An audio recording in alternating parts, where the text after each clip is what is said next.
This is Reasonable Doubt with your hosts, Mark Geragos and Adam Carolla.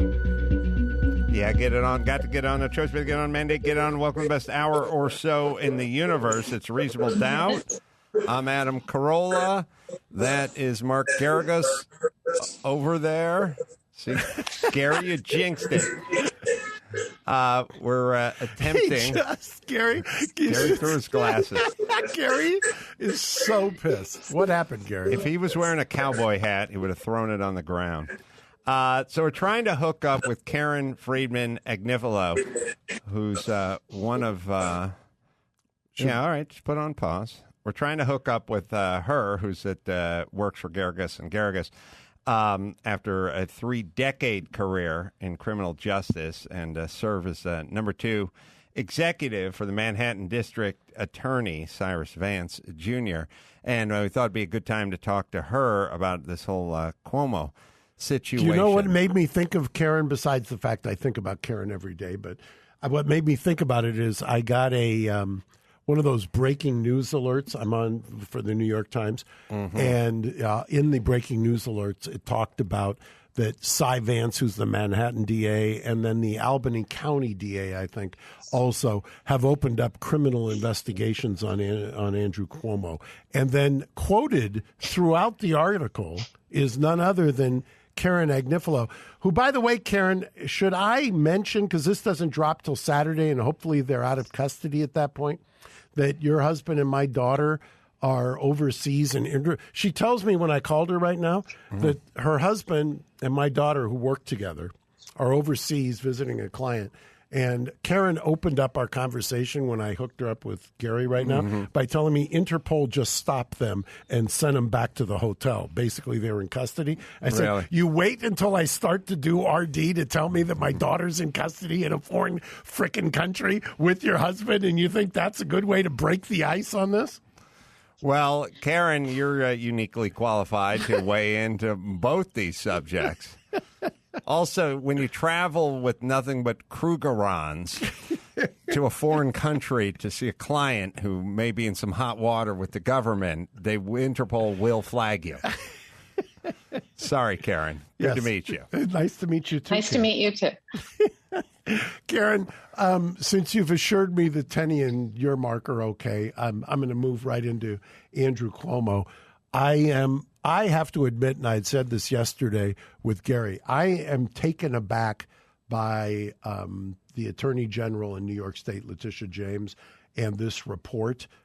In this sense, all indications I had was that he was out of the woods, and I have to believe that his lawyer thought that. Otherwise, why would the lawyer let him sit there and be interviewed and grilled by 2 ex-AUSAs from the Southern District, especially one who was the acting head of the Southern District recently, and they released a report, for those of you who aren't following it, who basically found Andrew Cuomo was not credible. That Karen, you unlike me read the report from backwards and forwards, and you read his rebuttal, right? I did. And did I mischaracterize it? Not at all. It wasn't just a fact finding. They went further, and as you said and you pointed out, they actually found the victims here credible, and they also found that the governor was not credible. And I found that stunning, that they went so far as to make those findings. Well, here's a layman's question. If he wasn't the governor, because for me, a lot of the stuff, he dragged his finger along her spine in the elevator and said, "Hey, you," which I'm sure Mark has done to strangers. Hey, by the way, though, they find many times they find that credible because she's a state trooper. The same people who do not find, police credible on any other issue. Right. But, okay, I won't go there. All right. But if this man isn't the governor of, one of the biggest, most important states in the union, if this is just a guy who works at a muffler shop, is that a criminal? Are we starting? That doesn't feel, those kinds of acts, many of the things that were discussed don't feel criminal, but that's not, but now it's the governor doing it, and there's a serious position with power and many other things that can be read into it. So the report stayed away from determining whether or not anything was actually criminal. And really what they did was they talked about it from more of a civil perspective. And the civil perspective is what we commonly call sexual harassment. In New York, it's under the New York human rights law. And federally, it's Title VII. And it's a sort of a civil standard. It's different than a criminal standard, which is beyond a reasonable doubt, which is kind of what the standard of proof is in a criminal case. It's civil. It's the preponderance of the evidence, and so the report was very much a civil report, kind of spelling out what they found and what they saw. But when you read the facts, if you're somebody who has experience reading the facts and making determinations about whether the facts make out a crime, that's where you start to have people opine whether or not some of this is criminal or could rise to the level of criminal. And there's a few factors that you have to think about.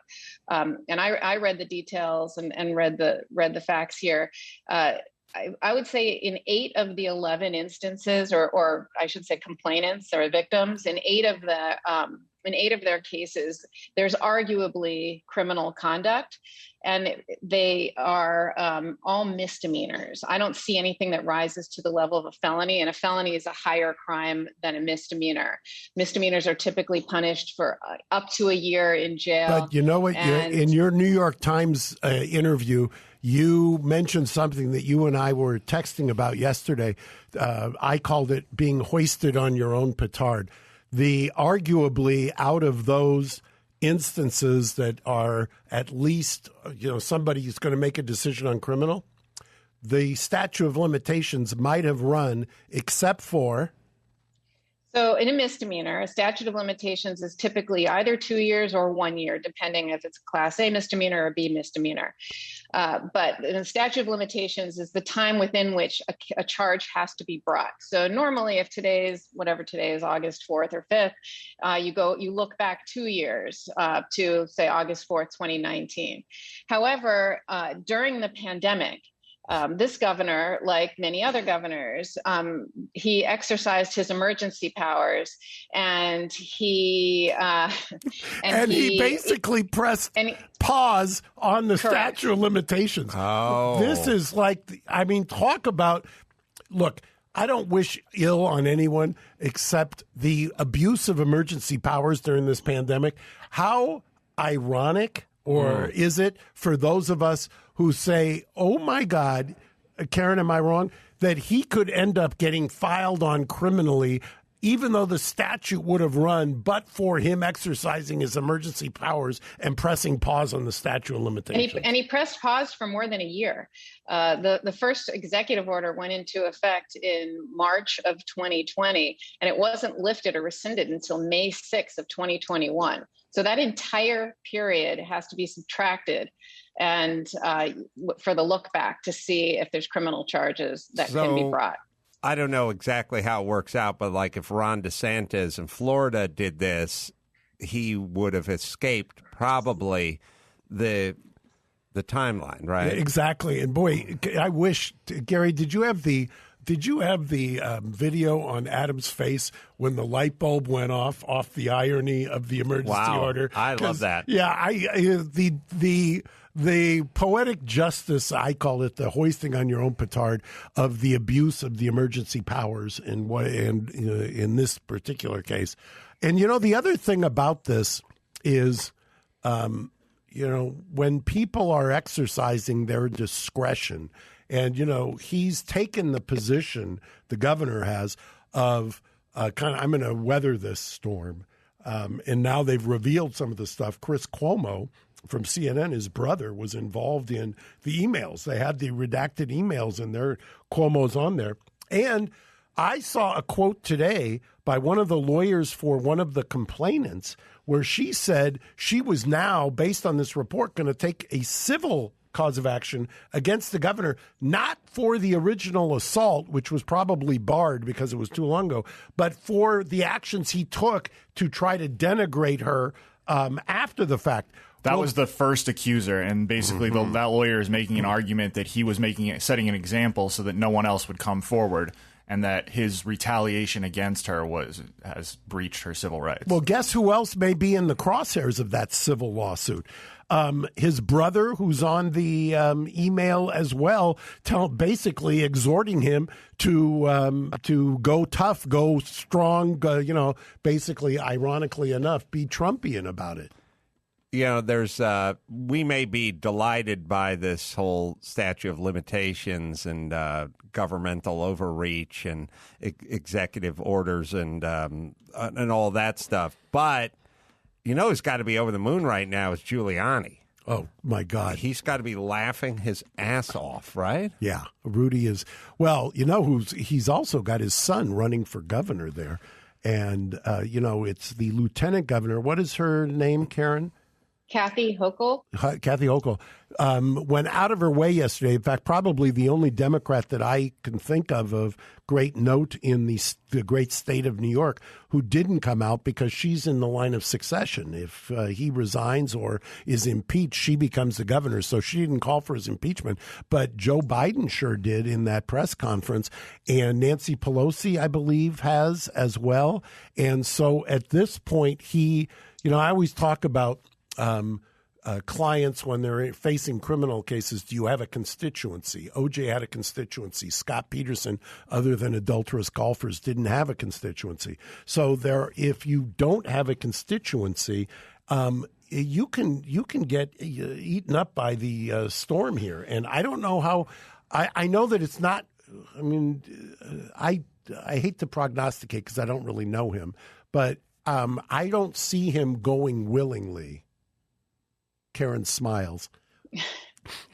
It's so far he hasn't given any indication that he would go willingly. And when you look at when you watch his sort of video montage that he put together, when he was sort of saying, yes, but I grew up in a different time and I learned this from my mother and my father, and here's me kissing Joe Biden and here's me kissing this person and that person. He really doesn't appreciate the gravity of what he did or what his conduct is. And he doesn't realize that there's sort of three things in this report. There's this pattern of sexual harassment and sexual assault. There's the retaliation that you talk about, but they also talked about the culture of bullying and toxicity in the executive chamber, and he sort of mentions it in his rebuttal, where he says, it was a tough place and we're not a 9-to-5 job and it's life and death is on the line and it's a tough place. And if a woman was a boss, they get criticized for being tough, but if it was a man. And I just found that rebuttal to be kind of gaslighting of the experiences of the women who had the courage to come forward. I mean, I'm somebody who worked for Cy Vance and Robert Morgenthau, and those are two strong, powerful elected male officials. That was not a 9-to-5 job. I was a prosecutor for 3 decades. Talk about life and death all the time. There was never any bullying. There was never any criticizing or demeaning. I mean, it was a very sort of high pressure environment, but not in a toxic work environment in the way that it was described in this report. And I just think the way he makes excuses for his behavior and both with this women, but also in his office, was really, really sort of gaslighting of the people who had the courage to come forward. It's not easy to come forward against the governor of New York State. I mean, he's arguably the most powerful person in New York. And to have the courage to come forward when people will say things like, oh, come on, he was just rubbing his finger down his back. Is that really something? He just kissed me on the lips. Maybe it was an accident. You start to second guess yourself. But when you read it in its totality, in the totality of the conduct and the words and the things that he did, these women knew exactly what was happening. And I applaud their courage for coming forward and taking on someone as powerful and as bullying as this governor who retaliates. I mean, it's so clear that that's what he does. Well, it's interesting because I've never seen, maybe Al Franken, but I've never seen Democrats jump off the ship so quick. Although I was a little taken aback. You want my personal? I'm going to push back, Karen. They had an interview on MSNBC of one of the women, and I think it was the woman who was his assistant, and I saw it last night. I don't want to mischaracterize it, but I think it was either the executive or one of the first. She had said something. Maybe Gary can find it. That she just knew in her heart of hearts he wanted to sleep with her, and that's a little tough. I mean, number one, that's never going to come in court. You're never going to get objection, speculation. It's going to be sustained, except it might come in on damages for the if you got to the liability, but. I agree with you wholeheartedly on his response. There was a bad Saturday Night Live skit quality to this montage. Did you see it? And also, it wasn't really authentic for him, because that's not anybody who knows him, and Adam and I have talked about. We really kind of liked his take charge attitude sometimes in his press conferences. That just didn't ring authentic to me. Well, I have many questions. First off, I'm sure Mark would advise, and Karen as well, against their client's kind of approach, which is here's what really happened, or here's a context for all this stuff, which I don't know if it's an admission of guilt, but it's a recognition that it happened. You know what I mean? So his whole thing was this never happened, and then he does that cobbled together, Al Qaeda video that essentially is him going, well, it kind of happened, but here's why it happened. Also, he's in a shitty position because he's of the party of all women need to be believed all the time about everything, and everyone can pull up 1,000 hours of tape of him saying when they're talking about someone on the other side of the aisle, you got to believe. And now he's in this position where you have to believe all women, but just not these 11. But here's a question, and I don't know how this works out in the court of law, but the accumulation, how much does that factor in? Because a lot of this stuff, I mean, I don't want to sound insensitive, but this sounds like a lot of an accumulation of a almost of a lifestyle, or I guess it would be like how certain professional teams take on certain personalities. Like the Raiders are bad boys, the Steelers are hard-headed. Right. Yeah. This feels like not so much an indictment of him for this episode. He got drunk and he pushed himself on this gal in the boathouse or whatever. But it seems like, certainly in the court of public opinion, he's being hung out to dry because this is the atmosphere that he created. But how does the atmosphere work in court? So I think it depends if you're talking civil versus criminal, and it's sort of different, but let's talk about it from a criminal perspective. And if you're talking, if you bring a charge against one individual, with one victim, I should say, and that goes to court, I think everything that goes on between the two of them comes in, because it's all about context. When you're talking about sexual assault, context is everything. So sex abuse in the third degree, for example, which is one of the potential charges here, it has to be for the purpose of sexual gratification. So in order to prove that it's for the purpose of sexual gratification, you have to give context and the sort of surrounding circumstances. If you accidentally brush up against somebody and touch them on a sexual or intimate part, that's not for the purpose of sexual gratification, obviously. But if you touch that same sexual or intimate part while you are communicating sexual or lewd or other types of, do you like an older man? Do you date older men? Or, tell me about your sex life, or, whatever, all the other sort of strange things that he was saying to them and questions he was asking them. That's what you would use to make it sort of for the purpose of sexual gratification. So it really is context. And the other potential criminal charge in New York would be forcible touching. And again, that doesn't have to be for sexual gratification. That could be for, also to degrade someone or for no legitimate purpose. So again, to prove those elements of the crime, you would be permitted to bring in that other behavior for context. And then there's a discretionary portion of this. All right, just to be clear, if I'm in an elevator and I yawn and I backhand a boobie, that may be nothing. But if a whole bunch of other women said, I've traveled in elevators with him and he did the same thing to me, now we're getting somewhere, right? Correct. Yep. But how about, exactly I guess I can never ask a woman again, why aren't you wearing a dress? Because apparently that got a lot of play last night. Did you know he apparently asked the trooper why you don't wear a dress, to which she in real time texted, I'm holding a gun. But right. Can't you, as somebody who's in law enforcement? What about Annie Oakley? Yeah. But Karen, can't you wear a gun when you're wearing a dress? Now you're asking me to opine on things that I would say I'm not quite an expert on.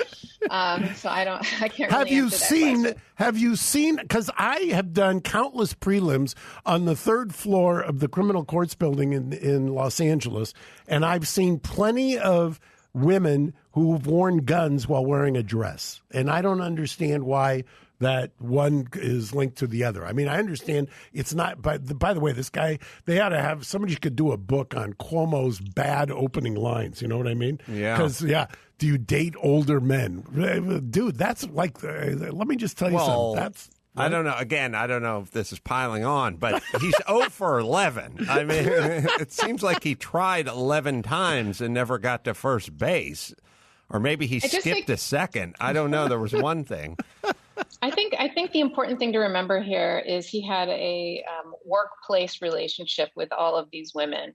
And that's where the power dynamics come into place, the inappropriate comments come into place. I mean, it's one thing if you're out at a bar and you meet someone, he's a single man and he's entitled to date people, et cetera. But it has to be consensual, and it has to be in a situation where you don't inherently have power over the individual that you are dealing with. And if you're the governor, that's a tricky position to be in because he's inherently powerful. You know what's so funny is how far we've come. Do you know how many, my mother, God rest her soul, was president of Lawyers' Wives of Los Angeles. Can you imagine that organization actually existed? Lawyers' Wives of Los Angeles. That was a real organization. And I would say out of the membership of Lawyers' Wives, fully, Loretta, who still was my mom's best friend, would probably support this. I would say more than half were secretaries who worked for the lawyers in their law firm who got married and became long-standing wives of various lawyers / judges later on. Today, you just get sued. We have that clip that Mark was speaking of. I also have this question: if I'm defending Cuomo, I think it was the AG or whoever made the was up doing the press conference yesterday. Yeah, it was the AG. She's got designs on running for governor, too, I believe. So can we, if you're defending Cuomo, can you say, well, the person that was up there dropping all that stuff just wants him out so she can, fill the void? I will tell you, I have, I think he was, to some degree, up until a couple of weeks ago, because obviously he had some advance warning to release that montage of him holding people's jowls. I think he did not expect this in the least. I think he thought this was his second choice. Didn't he, Karen? First choice was to have somebody else do the investigation, wasn't it? He asked for an independent investigation, and that's what they did. This wasn't Tish James' office called for this, but she brought on two outside, very well-respected lawyers from very well-respected law firms to come in and conduct this independent investigation. And so I find it I don't understand how he could say and question this. He said he would cooperate with an independent investigation and he would accept the findings. I don't know anyone who can call into question. I've worked with June Kim. He is as honorable. That was and who was I was respected. referring to before. He was Yes. the acting head of SDNY, right? He was, and no one would call into question his sort of credibility and independence. I mean, he's the real deal. He's a smart, respected lawyer, and they conducted themselves. I mean, they were very transparent in the report about how they did this and how they conducted themselves and what they looked at. I think I don't quite get just where they get that this is political But from. this is what I don't understand. I don't understand. I mean, certainly I have put clients, I've done it, and I've always thought it through. Unusual situations. In fact, Harlan Bronner's, who's a lawyer in town, did it years ago. He actually put his client in front of the grand jury when the client was a target because he felt like that was the only way to stop the momentum.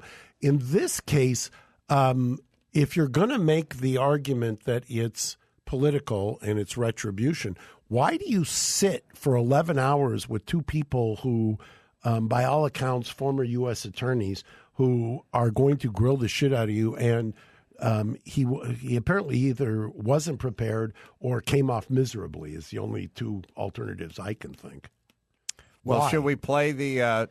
Should we play that one clip? I want Clip. Karen It's to watch 27 this. seconds Here we long. go. Do you think he's gaslighting you? Absolutely. He's trying to justify himself by making me out to be someone who can't tell the difference between sexual harassment and mentorship. He sexually harassed me. I am not confused. At one point, he said that he was trying to help you work through a difficult time. Did that seem like that was his intention? No. His intention was trying to sleep with me. The optics of having your own side go after you, which we sort of touched on a little bit at the beginning, because, we have a governor out here in California. His name is Gavin Newsom, and he just says, this whole recall thing, that's just a bunch of Trump nut jobs, and you just go Right, a it's bunch of Trump. bunch of MAGA heads. And this would be a much easier sell for him if he could somehow evoke Trump and say that's just a bunch of guys from Florida and MAGA hats. But when your own side is coming this hard after you, that seems like a tough row to hoe. I'll ask finally, Karen, predictions. Where do you think this thing is going? And might there be more people? The way these things work is there's always a couple of guest appearances by folks we can't think of right now who come out from the college days or, others that resurface. There's 11 now. Do you think there'll be 12? Well, I think David Soares, who's the Albany County District Attorney's Office, and Albany is the capital of New York, where the governor's mansion is and the governor's main office is, although he has other offices around the state. I believe most of the conduct occurred in Albany, and David Soares has called for anyone who has information or was the victim of one of these to come forward, and he's opened up an investigation. So we'll see if more people come forward there. I mean, he's actively asked for that. And I know of two other offices that have also indicated that that they've also opened an investigation. So we'll see. We'll see if people come forward. I've worked with a lot of sexual assault survivors, and it's very hard to come forward. It's very hard to have the courage to come forward, tell your story, to know that people are going to question your credibility, to know that they're going to say yes, but the gaslighting, as they said, what he came out and said, I didn't mean this, I was doing this, I was doing that, and you start to doubt yourself and question yourself. So we'll see if more people do have the courage to come forward, if there are any others. And hopefully at some point this will be behind us. It's really a difficult time for New York to be going through this. Do you have predictions? Do I have predictions? No, I don't. Mark, predictions. If Mark doesn't have a prediction, I'll he'll make always shit one out.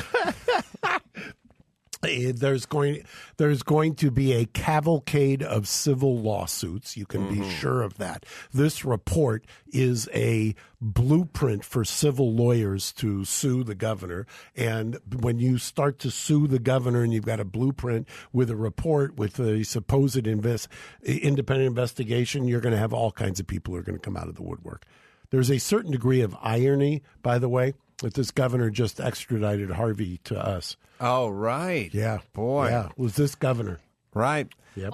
Also, interestingly, in 2019, with great fanfare, this governor also significantly expanded the sexual harassment laws and expanded, strengthened the rights for victims and the protections for victims. And what was required, in certain sexual harassment, you require patterns of conduct, and here you don't. You just could have one incident, and there's more against retaliation.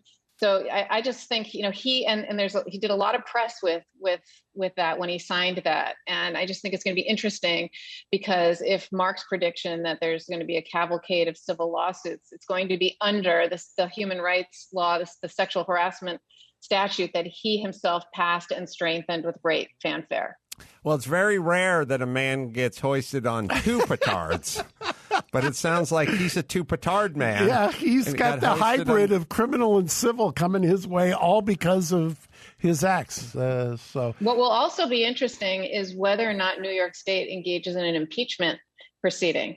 That will be an interesting thing to see if that happens, because I did a little research this morning and I could only find one other time in the history of New York, and it was a governor in, I think, 1913, where a governor was actually impeached. So it'll be very interesting to see if that actually occurs. Yeah, your New York Constitution doesn't specify the grounds for impeachment the way the U.S. Constitution does. So it doesn't say high crimes or misdemeanors or anything like that. Exactly. Well, Karen, thank you for your insights. We do appreciate you joining us, and hopefully we can come back as this thing unfolds and we learn more official particulars, and you can join us and give us your expertise. Thank you. Thank you for having me. Nice to meet you. Thanks, Karen. Nice to meet you. Wow, she's a Bye-bye. pro. Bye-bye, Karen. Let me hit a spot, and then we'll finish into this a little bit.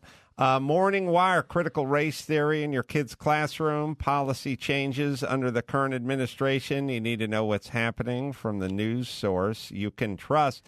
Most media outlets opt for shameless virtue signaling and state propaganda instead of truth. Our friends at Daily Wire are providing an alternative. Morning Wire, daily morning news podcast that gives you facts first. It's a bite-sized podcast. It's like 15 minutes long. It'll cover 3 or 4 major topics of the day, and they give it to you balanced from both sides.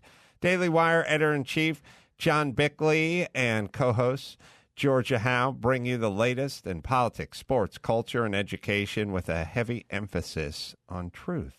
Episodes drop every weekday on Apple Podcasts, Spotify, or wherever you listen. Subscribe now to hear the trailer. If you like it, give it a 5-star review to help Daily Wire provide a source Americans can wake up and trust. It is Morning Wire. Wow, that was interesting. And man, it's crazy. He was the most celebrated man in America, 14 months ago. I mean, both he and Newsom, when you think about it, were the bi-coastal, Cuomo was being bandied about as the potential attorney general appointment by Biden. And yesterday, Biden, there was a lot of talk that he didn't want to take the attorney general spot, that he preferred the governor of New York spot as a platform to run for president next election. Also, they were giving him Emmys 7 months ago. He got a $5 million book deal and an Emmy. What do you think this means for his brother Chris? Look, his brother Chris, I'm going to make the prediction right now. Based on this report, one of these complainants or accusers' lawyers is going to sue Chris as well. Chris is going to be dragged into a civil lawsuit. I mean, I don't wish that upon anybody, but it's clear to me that based on the emails and based on the theory that they're going to go after Cuomo to get around the statute of limitations, that they're going to drag Chris into it. What do you think about the optics for CNN, just to literally not have him comment on the biggest story that's currently in the zeitgeist of the nation? I mean, it seems Look, obviously you can't weigh in with a lot of personal opinions, but you're a news source. You can't just say this is happening. I understand the sequestering. I mean, I've got brothers, and I'm loyal to my brothers over most other things in the world. And I understand his desire, Chris's desire, to defend his brother and family first, and I get all that. But at a certain point, they're it's a problem. I mean, if you looked last night as I was flicking through the channels, the news channels, Fox was all over this, MSNBC all over this, CNN, no. Right. Yeah. I mean, just it was we were talking COVID on CNN last night. In a way, it makes it more egregious. I don't mean egregious, but I mean it's sort of not talking about it makes even more conversation. First off, it's fodder for Fox and everyone right of center to go, oh, look at his brother. Didn't even say anything about it. Now there's clips of Don Lemon and you handing it off to Don Lemon and Don Lemon doing it at the top of the show. Well, there was for a couple of minutes. Was it Clay Aiken, Gary, who tweeted something out where he said, really? Clay Travis. This wildly different person. Yeah. Thank you. I knew there was a Clay in there somewhere. What was the first tweet? He basically said they were discussing the whole Cuomo thing, and he went on there and said, this is absolutely bonkers. They've got Jeffrey Toobin commenting on the sexual assault stuff for Cuomo. Right. And then he had to retract it because there's another guy who is like a Toobin doppelganger. Yeah. Oh, David really? Chalian, Yeah. the Armo. Correct. Yeah. Oh, really? And I'll try to find you side by side. It's eerie. My Toobin joke, my Jeffrey Toobin joke is once you get caught beating your meat on camera, I think we can start calling you Jeff at this point. Jeffrey's a little too regal for you beating your meat on a Zoom call. I love Toobin. I love his books. I love his commentary, and I feel his pain. So, but can we talk about Newsom for a second? Yes. Have you ever seen? He must be sitting in a bunker somewhere like this, going, "Fucking Delta variant, fucking Delta variant," right? Because he's got. What are we? We're about 5 weeks out from the recall. Armo Toobin. Yeah, look at that. The Armo Toobin is right? Yeah. Now, they look the same. Obviously, the copious amounts of cologne that the Armo guy puts on would be a giveaway if you saw him in person. So that's how you could tell. But if it's just a picture and you can't smell all the Axe, then you're right. Did you hear that, Jake? Jake's a big user of Axe. Well, sure, he's Armo. He's Armo. So there's getting back to this. Newsom is sitting there. These polls are, it's like every 4 days. He's gone from 10 points. He's got a 10-point, he's buying every voter. I'm gonna pay your back rent. I'm gonna pay your future rent. I'm gonna write you a check. You don't ever have to work. I'm gonna pay until September. And it's always September. Right. And then it's gone from 10 points, and then it went to 7 points. Then it went to 4 points, I think was 1 point outside the margin of error. Today, Gary, didn't we see something? It was a dead heat? Dead heat. He's in a dead heat.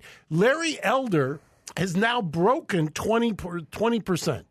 I love Larry Elder. Larry Elder's a friend of mine. He's a great talk show host, and he is a machine gun of information and stats. Like he does not mince words, and he brings it. I mean, he's a Gatling gun. I'm going to tell you exactly. I'm going to make a little prognostication here in real time. I could be wrong if circumstances change, but as of right now, L.A. County is going to determine this election. Mm-hmm. And Newsom has kind of stayed assiduously away from making any statewide mandates so far. You notice that. However, because he won't rescind the emergency order, that allows the counties to do things. So we've got Barbara Ferrer today now indicating, at least the reports, that they're about to replicate New York in not only a mask mandate inside, but now you've got to check for vaccination to go inside. Right. And if that happens, that is, I'm telling you right now, he's going to end up dropping another 5 to 10 points because California is unduly weighted to L.A. County when it comes to these kinds of swing elections. Well, let's talk about some of those implications because, when it comes to mandates or vax, passes, in New York, and I'll spit out a few of these stats. I don't think of it, but the group that is least vaccinated is African American. So they're at apparently what's been reported, it's less than 40%. Yeah, they're like 33% vaccinated. So now we're talking 2/3 of African Americans with no vax card, and now you have the optics of telling the black man he can't come into the restaurant. How's that going to work? Well, part of there was a really well done first person essay about somebody who'd gone to, and I assume a person of color who'd gone to their relatives and was, it's the usual case, somebody from California, I believe, who'd gone somewhere else in the U.S. and was surprised that California's mentality does not replicate itself, kind of monolithically. Yeah. And that's me. Mike August is from Louisiana. And I'm from California. So I always look at Mike and I go, no one's racist. And he goes, everyone's racist. That's exactly. When I went that cross country trip because of my surgery and I couldn't fly. It was eye opening. You stop at truck stops, you hang out, you listen to people talk. You know me, I'll talk to anybody who will spend 15 minutes with me, and you realize very quickly you get in a bubble when you're in the L.A., New York. But this first person essay was enlightening about the institutional distrust of the man, so to speak, when it comes to the vaccinations in the African American community. And I also noticed, Gary. Well, as Joe Biden calls it, the Tuskegee Airmen experiment. Someone needs to work on that with him because you're mixing up two groups here. But I also saw, and I'd love to hear your opinion on. For the first time in the polling on Newsom's recall, Hispanics are a majority are in support of the recall, which I think is, when you start talking about if there's any kind of turnout, that's got to be frightening to him. Well, I think the Democrats have this thing, and I think the Republicans have a version of it, but the Democrats have this thing where it's like, well, we got all the Hispanics. They're always locked down for us. But Trump got a big uptick in Hispanic votes in the last election. That was like one of the surprises of the election, of how many Hispanics. And the thing about Hispanics is they're super traditional people, and in a way, conservative sort of by nature. Family, religious, hard work, like all that. They're less woke than your average white guy or black guy is.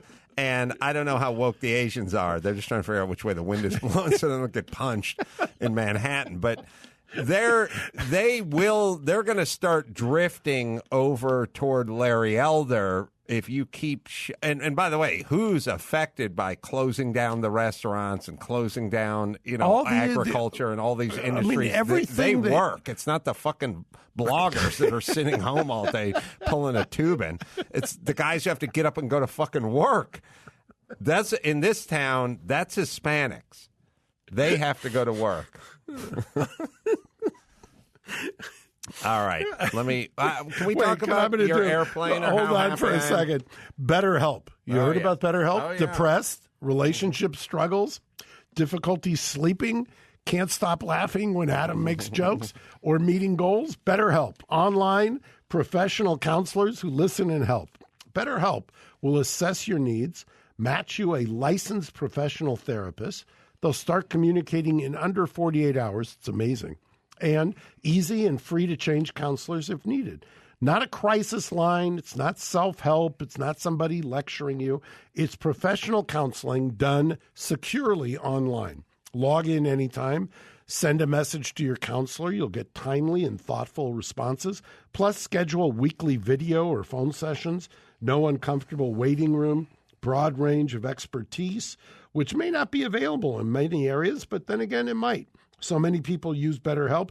They're recruiting additional counselors. Hear that? In all 50 states. Right, Gary? That's right. Our podcast is sponsored by BetterHelp, and our listeners get 10% off their first month of online therapy at betterhelp.com/reasonabledoubt. Visit betterhelp.com/reasonabledoubt and join the over 1 million people who have taken charge of their mental health with the help of an experienced BetterHelp professional. So I don't know whether to talk about another case or your airplane or I think Vegas. we're going to talk about another case, and then you and I have a phone call, and I got to hard out because I got to talk to you on the phone in 2 minutes. Okay. Did you know that? I do know that. Okay. So we're going to tease. Well, we're not going to tease because this is going to drop Saturday, isn't it? Mm-hmm. Yeah? Yeah. Did you go to the firehouse in Malibu? Yeah. I went to the firehouse in Malibu. Yeah. Okay. Okay. Yeah. We're going to tease that. I've got the news on that. Really? Next week, yeah. You the purveyors of firehouse. Yeah, well, as somebody who his office resides in a firehouse, there is a small network of firehouse gossip, and apparently you're the subject matter. Apparently, it was an epic night. Yeah, you can't believe everything those firemen are notorious liars. I know it's Before been they said. were the nicest, most genuine guys in the world. Now when it's firehouse gossip, they're lying. They're Those epic lying shit talkers. You know those guys. Salt of the earth 3 days ago. All of a sudden, you've got hot goss. Fucking liars. I just have a question. What time did you arrive at the firehouse? 7. Did you leave that same day, or was it in the wee hours of the next morning? Hung for long enough. Those guys, they're fucking teetotalers because they never know when the phone's going to ring, We had a good time. I love it. So did you have to do the drinking of 7 men? Yeah. I respectfully brought a flask and just nipped in the bathroom. Hey, by the way, I saw a picture of you eating caviar. I mean, whoever thought? He sends me a picture. I was so focused on Adam eating caviar on the jet that it took me like a week or however long it's been to notice that he had a flask on the side. I had a flask. I had caviar. I had guacamole. We had chips. I brought it all from here. We did get into your handle of Smirnoff, which is in the back there, down low. It was glorious. I've been reliving it in my mind for quite some time. I think I told you that Jimmy and Sal were already out in Vegas, right? So I couldn't catch a ride with us, but. Thank you. That was the greatest. First off, the trip was the greatest. The food was the greatest. Jimmy was the greatest. Sal was the greatest. But going private both ways, my God. Especially what they don't. You go to Vegas, you drink the entire time you're there, and the last goddamn thing you want to do is go queue up at McCarran and the Southwest line where there's that mass of humanity and someone's telling you to take your shoes off. Talk about a walk of shame. That Sunday morning when you go into McCarran, right? And it's just this teeming mass of angry people who've lost their money. They're all hungover, right? And everybody, and you got to get in the tram and you got to go over here. It's just, it's the worst. Civility is completely out the window. Oh, civility's totally. What about? Wait, can we end with that one video that's gone viral? Because that kind of encapsulates. Do you have it? They're having a fight on the plane. Huh? Oh, the guy getting got taped up. I'll pull it up. Okay, so this I think probably shows you. I mean, there are so many levels to this. Mm-hmm. You've seen it, right? Yes. Yeah. Okay. Of course, you've seen it. I'd like to end our discussion today by watching it, and then I just want your reaction, because I thought of you when I saw this. Well, I have said that along with the reinforced cockpit door, they need to put a reinforced bathroom door, and because they need a drunk tank to put people. I mean, we're getting to the place where, duct taping someone to a seat is fine, but it's no long-term solution for insane people flying out of their mind. You know what I mean? So we're really going to need somewhere to put them. Like, how about a little Huskow on the jet? Well, look, they have one at the Philadelphia Eagles Stadium, famously. They have a little jail in there. They probably didn't build it, in 1955 with a jail in it, but our society's coming unraveled. Even Disneyland's got a jail. I think there's a Disneyland jail. Right. When they build, look, there at least has to be a conversation when you're building a plane that holds more than 200 souls. Shall we put the shark cage in the back? Like, do we need a place to put people? I don't understand, and maybe it's because of my own personal experience. Paulette was a teacher in the L.A. Unified School District. I don't know if you know. I didn't know that. Yeah, and then was either suspended or terminated because there was some kid who wouldn't stay in his chair, so she tied a string to his either to his waist or his arm, and then tied it to the chair. And wow! And they complained, and then that was the end of her teaching career. Wow! And it reminds me, I thought of that immediately when I saw this. All right, we'll see if we can find that tape. If you need a second, I'll do my last spot. Geico, do you rent your home? Well, you do one or the other, and then there's your automotive policy. How about you get your bundle working? It's easy with Geico. You take your automotive policy and bundle it up with your homeowners or your renter's insurance. It's a good thing, too, because you already have so much to do around your home. So go to geico.com, get a quote, and see just how much you could save when you bundle at geico.com. All right, we got the clip. The guy's 22, screaming at everyone to fuck off. Not the proper... I don't want to pour the fucking 2 million goddamn gallons. And you know what? You fucking suck. Yeah. You know what? My grandpa is worth more than your fucking life. Fucking attorney. Shut the fuck up! Hey! No! Chill out! I'm behind you.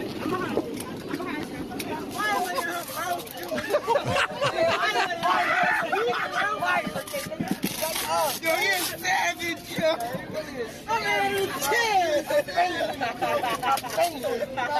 Ladies and gentlemen. Duct taping him to a chair. Oh, my God. They duct taped his mouth. I hadn't noticed that before. Can I? You're going to enjoy this if Okay. you'd like to smile on the way out. In Mark's plane, there's 10 chairs and a love seat, essentially. Right. But one chair has a fleece or sheep lining to it, and that is Mark's chair. Which I have bequeathed to Adam when I'm not there. Right. But a couple things. I showed up, and on the way in, I think Mike was sitting in it because he got on the plane before me, and I quickly booted him out. Very I said, good. That's Very Mark's good. chair. I sit in Mark's chair. And then when we were getting on the plane out of Vegas 2 days later, he was walking past your chair, and I said, Mike, sit in Mark's chair. And he said, why? And I said, because I want to boot you out of this chair. So Mike dutifully sat in your chair, and then I yelled, Mike, get out? It's my chair.